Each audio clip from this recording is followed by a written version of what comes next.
Hey dosto, চৰকাৰে এয়া গৰমত মানে চাহ ল'বৰ কাৰণে এয়া মানে গছপুলি ৰোপণ দি আছে আৰু সেইজোপা গছ যেনেকুৱা হৈ আছে এই গছজোপাত মানে কুঁহিয়াৰ ৰসো বেচা যায় আৰু বিভিন্ন ধৰণৰ দৰ্শকে ধৰক মানুহে তাতে চেহা অলপ জিৰণি লয় আৰু ইয়াতে এতিয়া বকুল গছ ৰুই আছে চাওক এয়া বকুল গছ ৰোপণ দিছে আৰু ধুনীয়াকৈ এয়া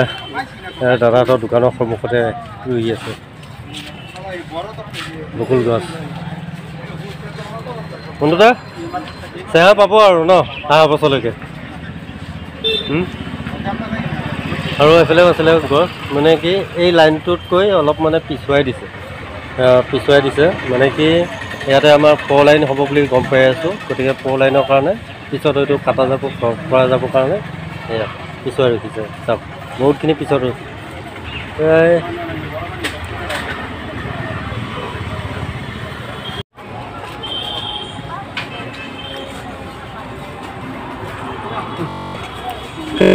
ধুনীয়া ৰুৱা গৈছে দেই ইয়াতে এতিয়া কোনোবাই পানী নিদিলেও কথা নাই সেইটো অলপ বেকাৰ হৈ আছে নেকি সিফালে হালি আছে অলপ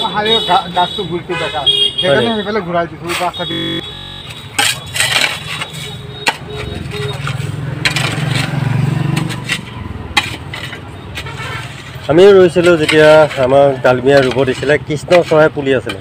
আমি তেতিয়া ৰুইছিলোঁ যিখিনি আমাৰ ডালমিয়া ওচৰত আছিলে এইকেইটা পুলি আমিয়ে ৰোৱা আছিলোঁ সেইফালে আছে ন আগত